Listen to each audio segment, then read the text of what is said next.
crimen estadounidense, pocos casos han capturado la imaginación del público como el de Eric y Lyle Menéndez.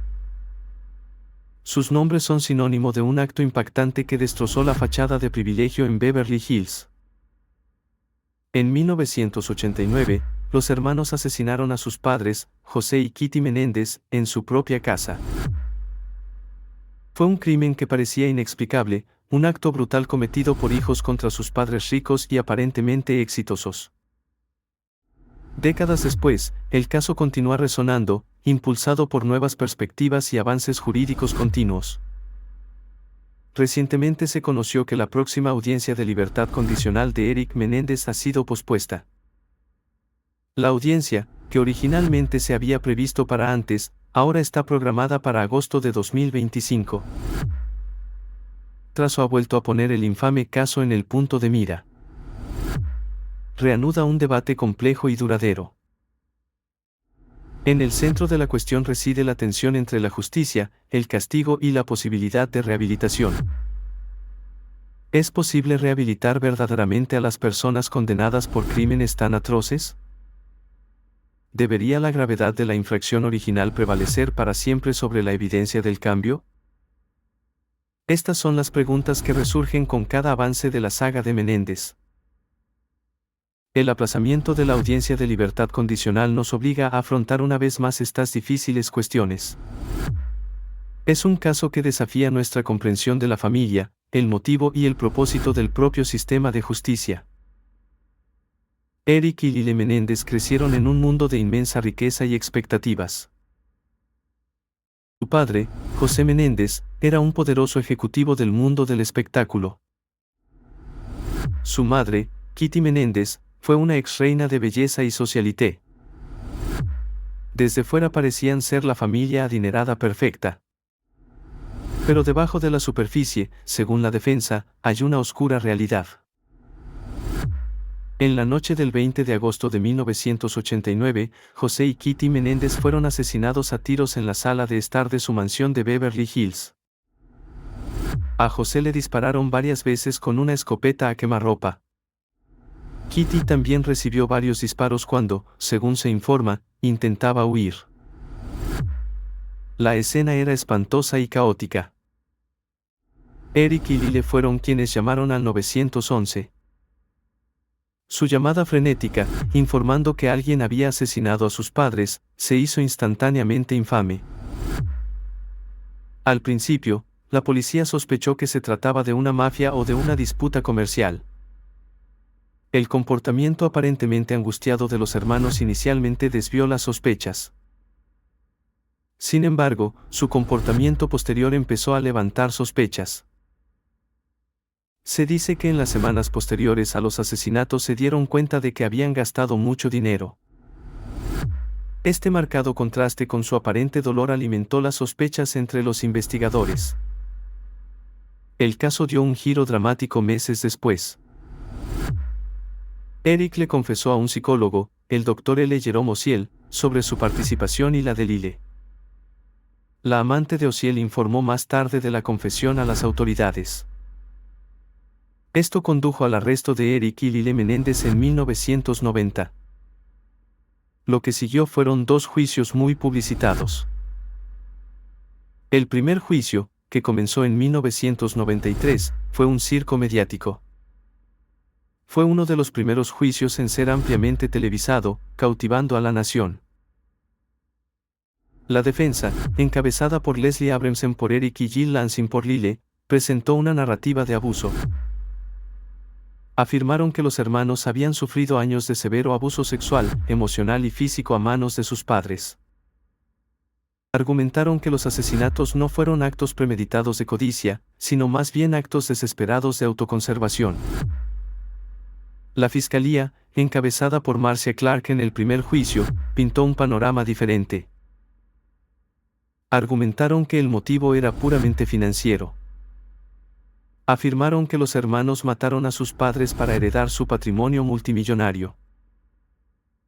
La evidencia clave incluyó las compras de escopetas realizadas por los hermanos pocos días antes de los asesinatos. Los gastos de los hermanos después de los asesinatos también fueron resaltados por la fiscalía. El primer juicio dio como resultado jurados indecisos a favor de ambos hermanos. Los jurados no pudieron llegar a un veredicto unánime, al parecer, se dividieron entre asesinato y homicidio involuntario basándose en las acusaciones de abuso. En 1995 se inició un segundo juicio. Esta vez, los juicios se dividieron, con jurados separados para Eric y Lyle. Sin embargo, los argumentos fundamentales siguieron siendo en gran medida los mismos. La defensa volvió a presentar el relato del abuso. La fiscalía volvió a centrarse en la premeditación y el beneficio económico. El resultado del segundo juicio fue diferente. Tanto Eric como Lyle Menéndez fueron declarados culpables de asesinato en primer grado. Los jurados rechazaron el argumento de la defensa de que los asesinatos estaban justificados o eran homicidio involuntario. Tras la condena, comenzó la fase de sentencia. La fiscalía solicitó la pena de muerte. Sin embargo, los jurados finalmente condenaron a ambos hermanos a cadena perpetua sin posibilidad de libertad condicional. Esta sentencia significaba que se esperaba que pasaran el resto de sus vidas tras las rejas. Fue una conclusión jurídica definitiva para un caso que había conmovido a la nación. Los asesinatos de Menéndez conmocionaron a la afluente comunidad de Beverly Hills. Un crimen tan violento parecía inimaginable en ese contexto. Destrozó la ilusión de seguridad y privilegio. El impacto en las familias extendidas de José y Kitty Menéndez fue profundo y devastador. Perdieron a sus seres queridos de una manera horrible. También tuvieron que lidiar con el hecho de que los perpetradores eran sus propios sobrinos y primos. La reacción pública al caso estuvo intensamente dividida desde el principio. Por un lado hubo indignación y condena. Muchos vieron a los hermanos como asesinos a sangre fría motivados por la codicia. La imagen de jóvenes ricos asesinando a sus padres por dinero alimentó la ira pública. Su comportamiento inicial después de los asesinatos, particularmente el gasto, solidificó esta visión para muchos. Por otro lado, surgió un cierto grado de simpatía, particularmente durante y después del primer juicio. La presentación que hizo la defensa del supuesto abuso encontró eco en algunos. La idea de que estos jóvenes pudieran haber sido llevados a un acto tan extremo por años de sufrimiento era una narrativa poderosa. Esta marcada división en la opinión pública persiste incluso hoy en día. ¿Fue un doble homicidio calculado y premeditado? ¿O fue una reacción desesperada, aunque horrible, a unas circunstancias insoportables? Esta pregunta sigue siendo central en la percepción que la gente tiene de los hermanos Menéndez. Los conocimientos psicológicos desempeñaron un papel importante en los juicios y siguen informando el debate. Los psicólogos de la defensa testificaron sobre el supuesto trauma de largo plazo y sus efectos en el estado mental de los hermanos. Argumentaron que el abuso creó un estado de miedo y desesperación. La fiscalía respondió con sus propios expertos. Cuestionaron la credibilidad de las denuncias de abuso y las evaluaciones psicológicas. Sugirieron que los hermanos eran manipuladores y calculadores. Las denuncias de abuso sexual y emocional de la defensa se convirtieron en la piedra angular de su caso. Argumentaron que los padres, particularmente José, eran tiránicos y abusivos. Alegaron que existía un patrón de control, manipulación y abuso sexual. Estas afirmaciones fueron negadas vehementemente por la fiscalía y algunos miembros de la familia. La veracidad de estas acusaciones sigue siendo un punto de discordia para muchos. El público tuvo que sopesar la naturaleza horrible del crimen frente a las inquietantes acusaciones de abuso. Esta complejidad moral y psicológica es una razón clave por la que el caso continúa fascinando y dividiendo. Obliga a confrontar preguntas difíciles sobre la victimización, la perpetración y el ciclo de la violencia. Han pasado décadas desde que los hermanos Menéndez fueron condenados a cadena perpetua sin libertad condicional. Sin embargo, los avances jurídicos han abierto vías potenciales para la revisión. La ley de California ha evolucionado en lo que respecta a las sentencias, en particular para los delincuentes juveniles y aquellos sentenciados bajo estatutos más antiguos. Eric Menéndez, quien tenía 21 años en el momento del crimen, se ha vuelto elegible para una posible consideración de libertad condicional bajo ciertas circunstancias relacionadas con la reforma de la sentencia. Lyle Menéndez, que tenía 24 años, actualmente no es elegible bajo las mismas disposiciones. La elegibilidad de Eric se deriva de los cambios en la ley de California con respecto a los delincuentes juveniles y la posibilidad de una nueva sentencia o revisión de la libertad condicional después de cumplir una cantidad significativa de tiempo. Su caso es complejo debido a la naturaleza del delito y la sentencia original. Recientemente surgió la noticia de que la próxima audiencia de libertad condicional programada de Eric Menéndez ha sido pospuesta. Según informes, la audiencia estaba prevista para antes de la nueva fecha. La nueva fecha para la consideración de la libertad condicional de Eric está fijada para agosto de 2025. Este aplazamiento tiene importancia jurídica. Esto significa que Eric permanecerá encarcelado durante al menos otros 2 años antes de que su caso sea revisado formalmente por la Junta de Libertad Condicional. Los motivos del aplazamiento no siempre se detallan públicamente, pero pueden implicar problemas de programación, complejidad del caso o la necesidad de una revisión más exhaustiva de los registros. Para Eric Menéndez, este retraso conlleva un peso emocional importante. Significa una incertidumbre continua y la espera de una oportunidad de libertad que ha buscado durante años. Para las familias de las víctimas y el público, significa que el caso sigue activo y sin resolver en términos de su resultado final. El aplazamiento plantea interrogantes sobre los criterios de elegibilidad para la libertad condicional en casos tan graves y de alto perfil. Incluso cuando técnicamente son elegibles bajo las nuevas leyes, el camino hacia la libertad condicional está lejos de estar garantizado. Las juntas de libertad condicional consideran numerosos factores. Estos incluyen la naturaleza y gravedad del delito original. También evalúan el comportamiento y la conducta del recluso mientras está encarcelado. La evidencia de rehabilitación, remordimiento, participación en programas y evaluaciones psicológicas son cruciales. La seguridad pública es la principal preocupación de las juntas de libertad condicional. En casos de alto perfil como este, la opinión pública y el impacto potencial de la liberación también suelen tenerse en cuenta, implícita o explícitamente. El aplazamiento significa que el extenso proceso de revisión requerido para un caso de este tipo continuará. Permite más tiempo para la documentación, las evaluaciones y la preparación de la audiencia misma. También amplía el periodo de anticipación y debate en torno a la posible liberación de Eric. El proceso del sistema legal para revisar las sentencias de cadena perpetua está bajo escrutinio en casos como este. Equilibrar la firmeza de la sentencia original con la evolución de las opiniones sobre el castigo y la rehabilitación es un desafío. El retraso garantiza que este capítulo particular de la saga de Menéndez no se cerrará pronto. El caso de Menéndez, particularmente con la perspectiva de libertad condicional, cristaliza un conflicto fundamental dentro del sistema de justicia.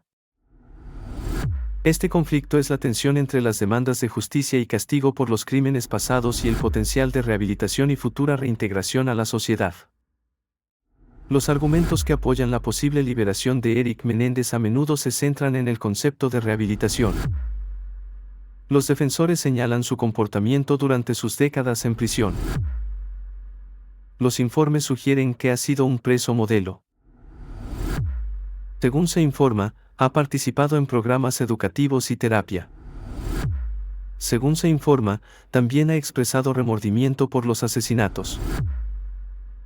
Algunos sostienen que después de servir más de 30 años y demostrar un cambio personal significativo, ha pagado su deuda con la sociedad. Podrían enfatizar el supuesto abuso como un factor atenuante, sugiriendo que sus acciones, aunque horribles, surgieron de un pasado dañado. El foco pasa del crimen irreversible a la capacidad del individuo para cambiar y redimirse.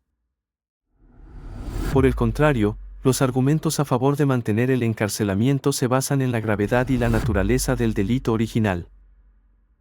Matar a los propios padres se considera uno de los actos más atroces imaginables. La naturaleza premeditada de los asesinatos, según lo determinado por el jurado, es un factor importante. Quienes se oponen a la libertad condicional destacan el carácter definitivo de la muerte de las víctimas. Argumentan que una sentencia de cadena perpetua sin libertad condicional era el castigo justo por tal delito. Es posible que vean las afirmaciones de rehabilitación con escepticismo o argumenten que ninguna cantidad de rehabilitación puede compensar la gravedad de la ofensa. Para ellos, la justicia significa garantizar que el castigo sea acorde al delito, y en este caso, eso significa encarcelamiento permanente. Las opiniones de los expertos suelen tener un peso importante en este debate. Los analistas legales discuten los matices de las leyes de sentencia, los criterios de elegibilidad para la libertad condicional y el papel de la Junta de Libertad Condicional. Pueden explicar cómo se evalúan legalmente factores como el delito original, los antecedentes penales y la seguridad pública. Los psicólogos ofrecen información sobre el potencial de cambio, los efectos a largo plazo del trauma y la evaluación del riesgo futuro. Sus evaluaciones del estado psicológico actual de Eric y su remordimiento son componentes críticos del proceso de libertad condicional. El debate no es meramente jurídico o psicológico, es profundamente moral y filosófico. Se pregunta cuál creemos que es realmente el propósito del encarcelamiento. ¿Se trata únicamente de castigo e incapacitación?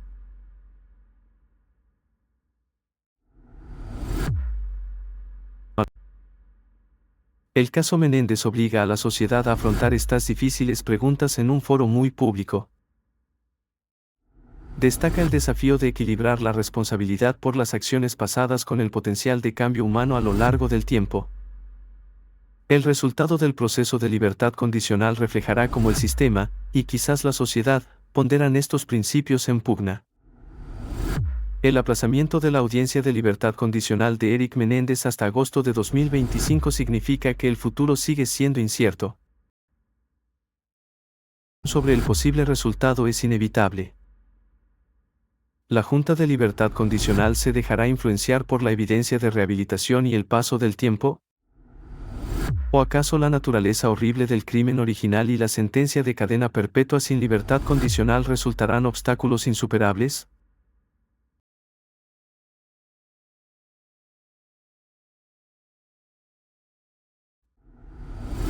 Menéndez ha dejado una marca indeleble en la cultura del crimen real estadounidense. Ha sido tema de innumerables libros, documentales y programas de televisión. Sigue siendo analizado y discutido tanto por detectives de salón como por académicos del derecho. El caso también tiene importancia para el precedente legal. Se destacaron cuestiones relacionadas con los juicios televisados y el impacto de los medios de comunicación en el sistema de justicia. También planteó cuestiones complejas sobre la admisibilidad de las pruebas relacionadas con el abuso y la defensa psicológica. La historia de los hermanos Menéndez sigue siendo uno de los casos más controvertidos y convincentes de la historia de Estados Unidos. Es un caso plagado de tragedia, privilegios, violencia y preguntas persistentes sobre el motivo y la responsabilidad. La complejidad de la justicia y la rehabilitación es quizás el legado más duradero del caso. Desafía las nociones simplistas del bien y del mal. Obliga a considerar los factores multifacéticos que pueden contribuir al comportamiento criminal. El aplazamiento de la audiencia de libertad condicional garantiza que esta conversación continúe. Proporciona más tiempo para la reflexión y el debate. Mantiene el foco en las difíciles cuestiones que rodean el castigo, el perdón y la posibilidad de redención. El caso Menéndez, incluso décadas después, conserva su poder de provocar reflexión y desafiar nuestra comprensión del crimen, sus consecuencias y la capacidad humana tanto para la destrucción como para el cambio.